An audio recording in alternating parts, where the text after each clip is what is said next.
Hey everyone, welcome back to another installment of House in Progress. I'm Scott, and today I'm going to be showing you what's involved in replacing a dirty old washer boot from your washing machine.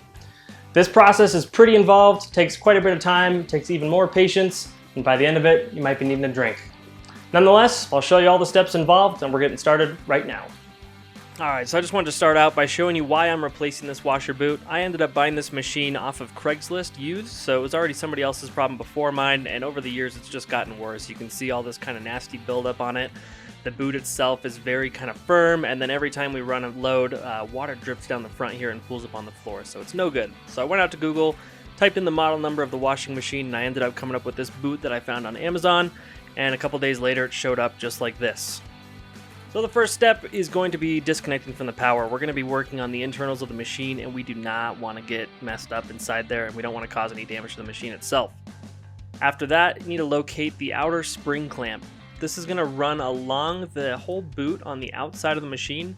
You should be able to just get a screwdriver underneath it and gently pry up, or you can go crazy on it if you don't plan on ever keeping this boot again, but just in case I was going to mess up, I decided to go easy.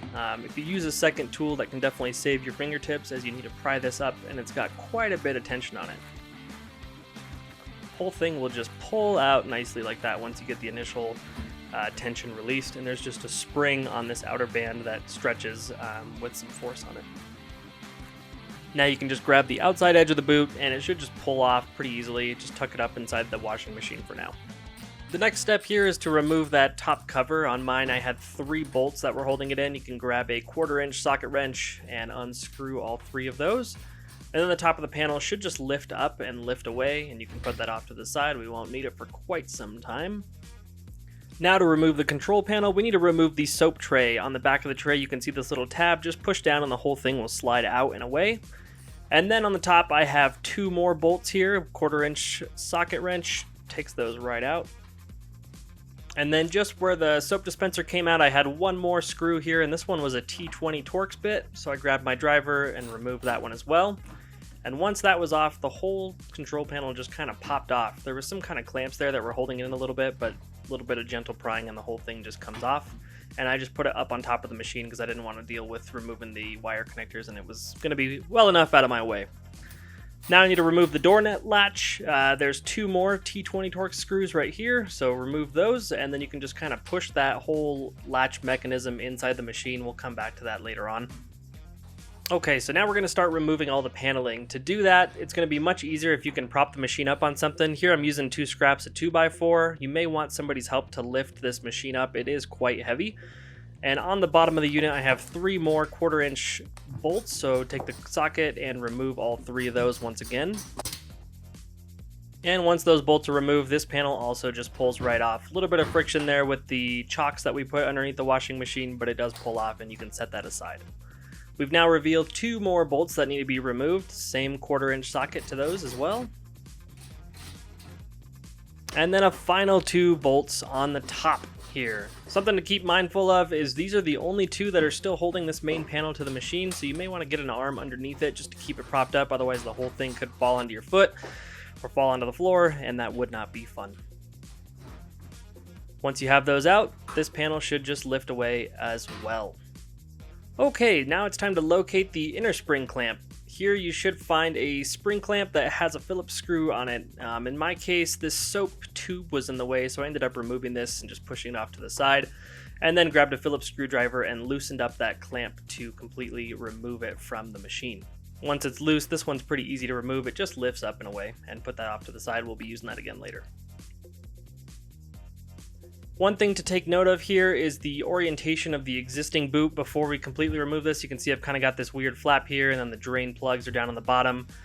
Once I've just kind of mentally noted that, I'm going to start removing this, and it just kind of pries away from the drum housing of the machine. So just work your way around and completely remove the entire boot from the machine.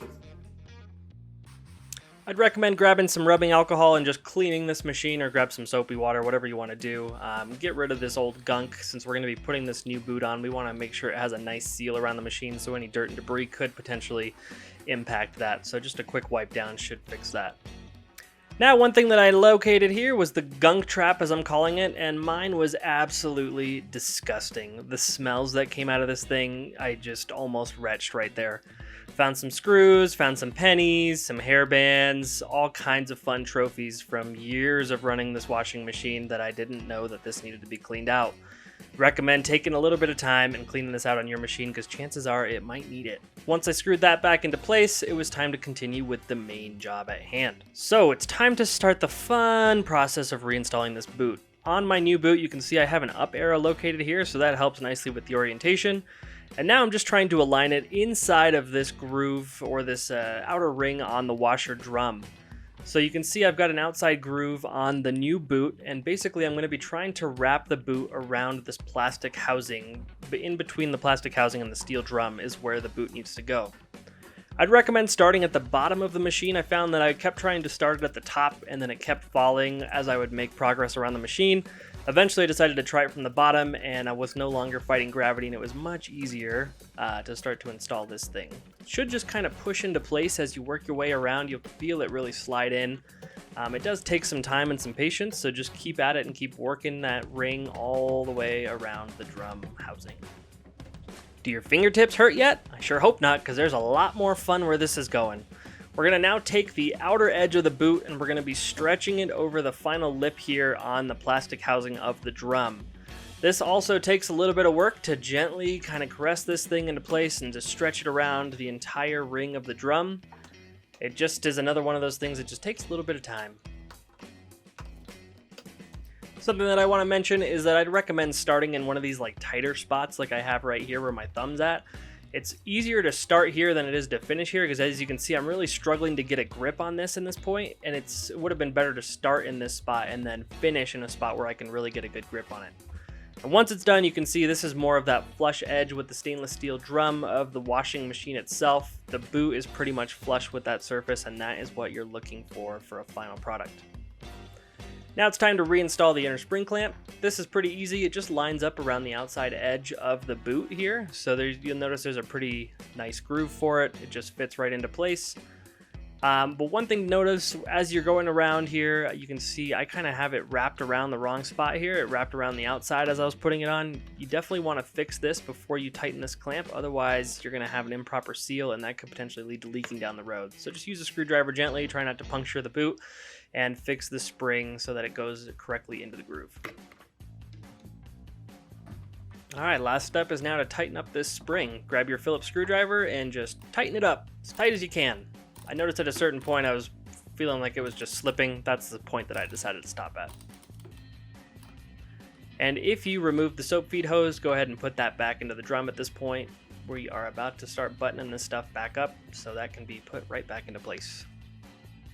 And now it's time to reinstall the main panel and the bottom panel. Just follow the steps at the beginning of the video, but in reverse. And with both panels reinstalled, it's time to put the door latch back into its spot. With those tightened up, it's time to continue putting the boot back in place. This part was also more fun. It is what it looks like. Grab the boot and put it around the outside metal groove of the panel. Work it around nice and slow, and eventually you will make it to the end. And once you've installed that correctly, you'll notice that it sits nice and flush against the panel. That's what you're looking for. This outside little lip should sit flush against the surface of the panel. Okay, now it's time for the worst part of this entire process, which was trying to reinstall this outer spring clamp. I ended up needing to grab my wife's hands because I was miserable and my fingertips were about to bleed. I don't really have any great tips for this one besides getting two hands, and just really you're going to need a lot of strength and a lot of patience to really stretch this thing and get it into the right spot. As you can see, it really starts to pull the boot back into the machine. You have to reseat it. I tried screwdrivers, I tried all kinds of stuff, and really it just got lucky at one point. I think this was probably like the 15th attempt, and I finally got it to work. So best of luck to you with getting that back in place. This was by far the worst part of that process. But once it's in there, there really isn't any way to screw this one up. It just fits right inside the groove all the way around the boot. And we're just about ready to cross that finish line. Last steps are to reinstall the control panel and the top panel. And now that you've finished, you can do your favorite chore, which is laundry. Thank you so much for watching this video. I hope you found it useful, and I'll see you in the next one. Thanks.